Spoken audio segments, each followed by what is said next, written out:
My grandfather didn't raise his voice when he exposed the one secret everyone else at the table needed me to never learn. He simply set down his fork, opened his laptop, and asked Ellen, "Did you get the email about your trust fund?" The first 10 seconds were a blur of clattering silverware and stunned breathing. My mother froze. My sister stared at her plate, and I felt something inside me tilt like the floor had shifted, because I didn't even know I had a trust fund.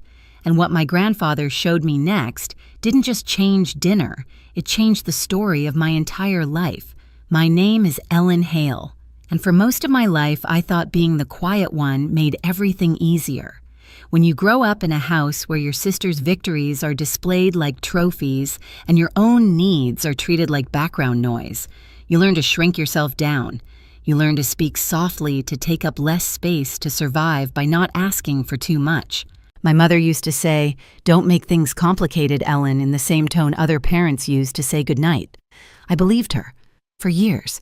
That's why sitting at my grandfather's Thanksgiving table, hearing the words trust fund, felt like someone had reached back into my childhood and snapped every memory in half. Trust fund mine. It was ridiculous.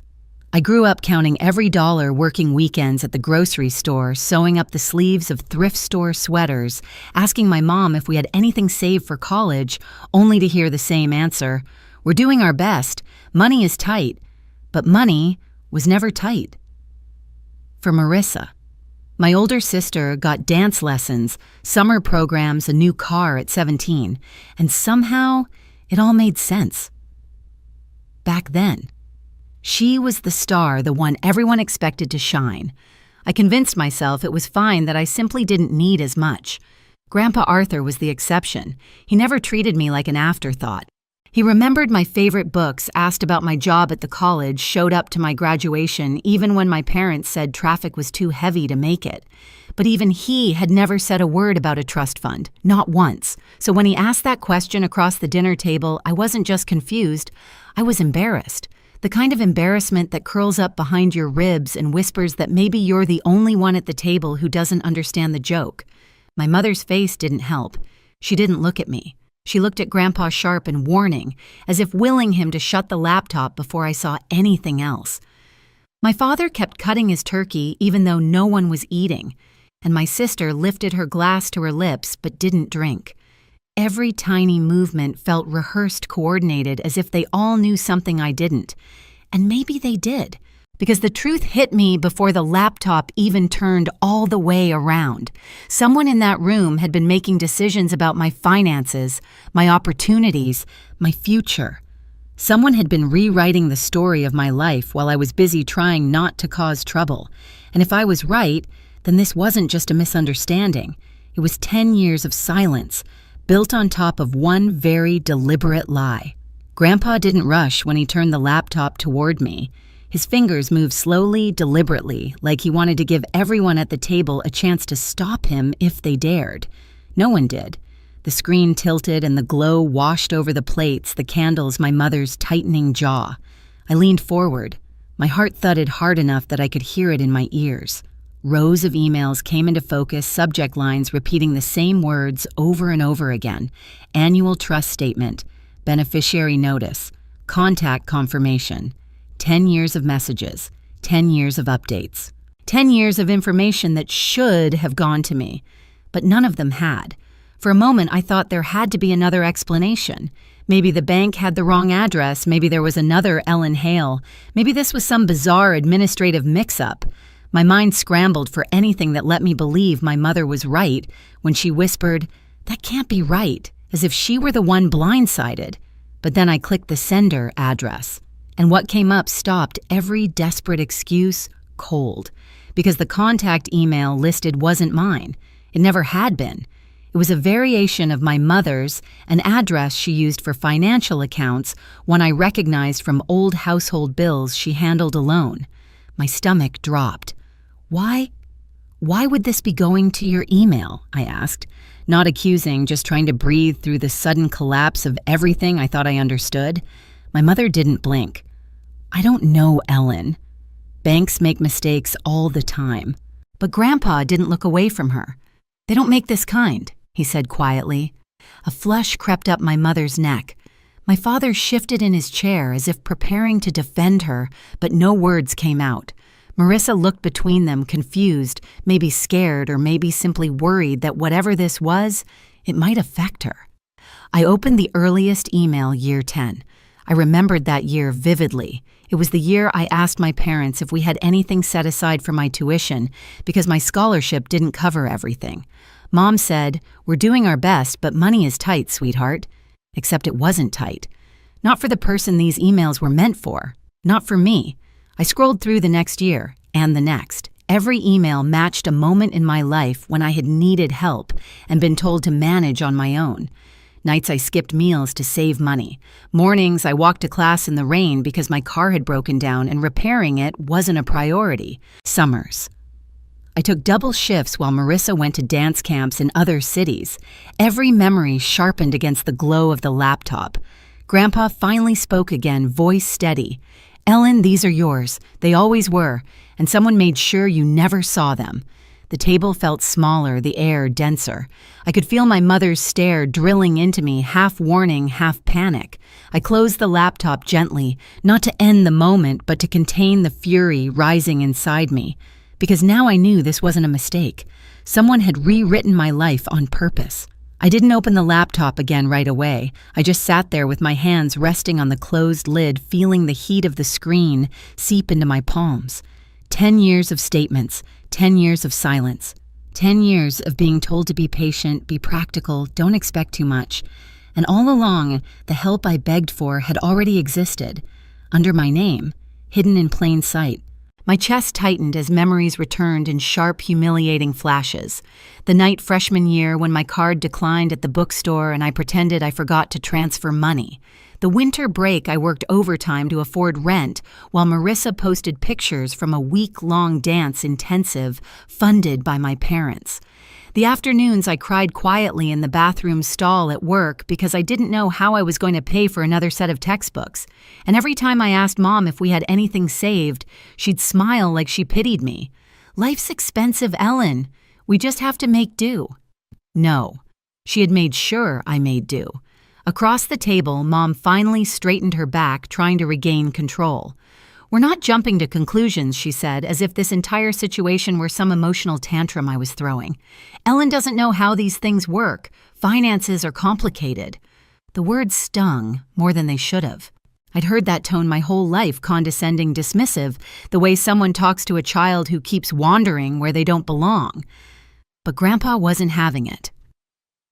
"Elaine," he said slowly, "explain why her address was replaced with yours." Her eyes flicked toward my father, quick and sharp, like she was signaling him to intervene. He shifted but didn't speak. So she tried again.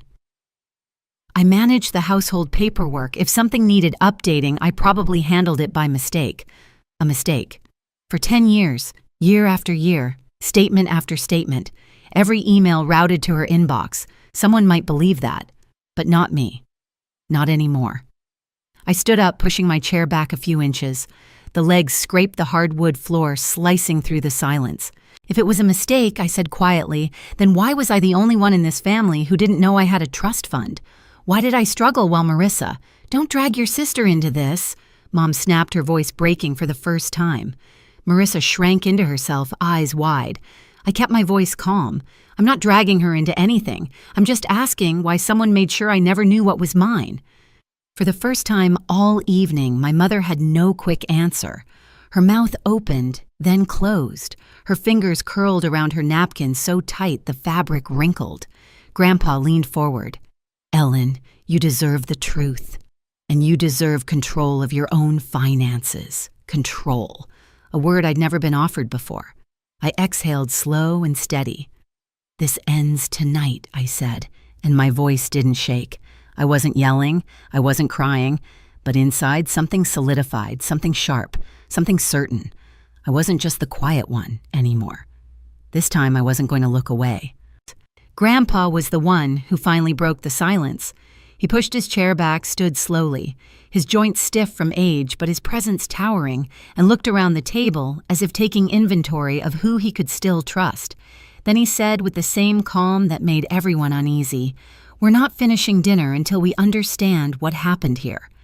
My mother stiffened. My father shifted. Marissa swallowed hard. Grandpa gestured toward the living room. All of us. Come on. We moved as a group, a tense migration from the table to his study. The lights were warmer in there, softer, but the air felt colder. Something about walking into a room full of framed certificates, leather-bound books, and the old family crest on the wall made it impossible to pretend things were complicated or unclear. This room didn't tolerate excuses. Grandpa set the laptop on his desk. Sit. No one disobeyed. I stood behind the chair he'd pulled out for me, hands gripping the back, grounding myself. Mom sat beside Dad, her posture rigid, ready to argue. Marissa hovered near the doorway, as if hoping she could slip out unnoticed. Grandpa clicked into the email records. The blue-white glow cast long shadows on the walls. Here, he said. He opened an email dated 10 years back, year I turned 17. This is when the contact information was changed. The screen revealed the old email crossed out, replaced by another. My mother's. A deliberate edit. Time-stamped.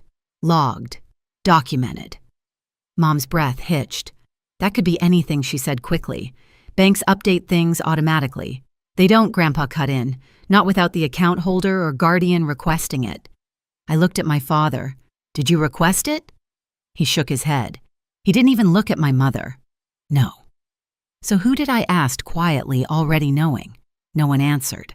Grandpa clicked again, opening the confirmation email that followed the update, a message thanking the user for verifying the new contact information. It wasn't vague, it wasn't unclear. It was tied to an IP address from our home in Seattle. My mother's voice cracked. I was just trying to keep things organized. I stared at her, the woman who taught me to say thank you for every small thing, who told me that life was easier if I didn't expect much. Organized, I repeated. Mom, you left me working double shifts while money in my name sat untouched. She recoiled like I'd slapped her. You were too young to understand responsibility. I didn't want you relying on money you didn't earn. I let out a small, humorless laugh. But Marissa could. Marissa flinched. I didn't know it was yours, Ellen. I swear. Mom said, don't. Mom snapped at her. Don't say another word. But the damage was done. Grandpa leaned back in his chair. Elaine, you kept a financial asset from its owner. That's not organization. That's control. My mother's voice sharpened. I did what I had to do. For the family. For stability. Ellen never needed much, and Marissa needed everything I asked.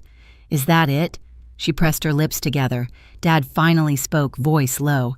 Elaine, we should have told her. We should have. My mother's head snapped toward him. Richard, not now. But Grandpa didn't let her dodge it. You lied, he said. To me. To Ellen. For a decade. My mother's jaw trembled. Arthur, please, you don't understand. I understand enough. He clicked another email. This one was a trust fund notification from 3 years ago, the year I was juggling rent classes and a campus job just to afford basic groceries. I remembered crying in the privacy of my tiny apartment, thinking I had failed at adulthood before I even began. The email subject mocked me now. Annual allocation update. Money that could have changed everything. Money I was never allowed to know existed. Mom, I said softly, why? She closed her eyes.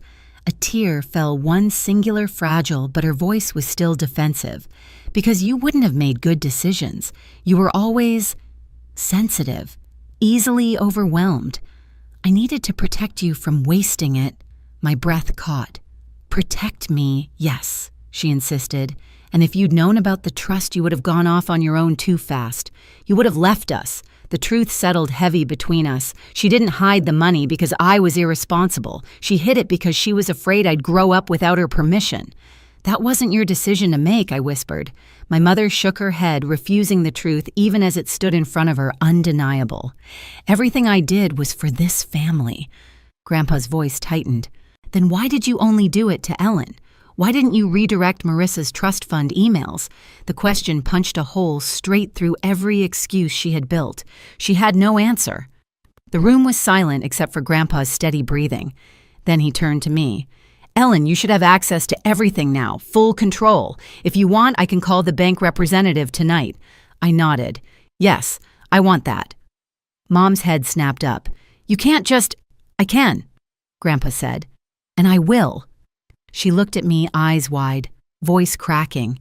"Ellen, please, we can handle this privately." "No," I said. "For once, this doesn't get handled in the dark." My mother stood abruptly, but her knees wobbled. She reached out to the desk for support. "You don't understand what this means. If you take control, everything we built," I kept my voice quiet, steady. "Mom, you didn't build it. You borrowed it. From me." The words struck deeper than shouting ever could. She sank back into her chair. Grandpa placed a hand on my shoulder. "You're doing the right thing." For the first time I felt it too. Not triumph, not revenge, just clarity. A truth that finally belonged to me. I looked at the laptop, at the decade of stolen decisions, and I knew this was the moment my life split into before and after. Whatever came next, I wasn't going back. The bank representative called back within the hour, confirming the transfer of all access and notifications to me. Hearing my own name, my actual email listed as the rightful contact, felt strangely unreal, like stepping into a life I should have lived years ago. Grandpa squeezed my hand, proud but quiet, letting the moment be mine. My mother stayed seated, shoulders curled inward, not arguing anymore.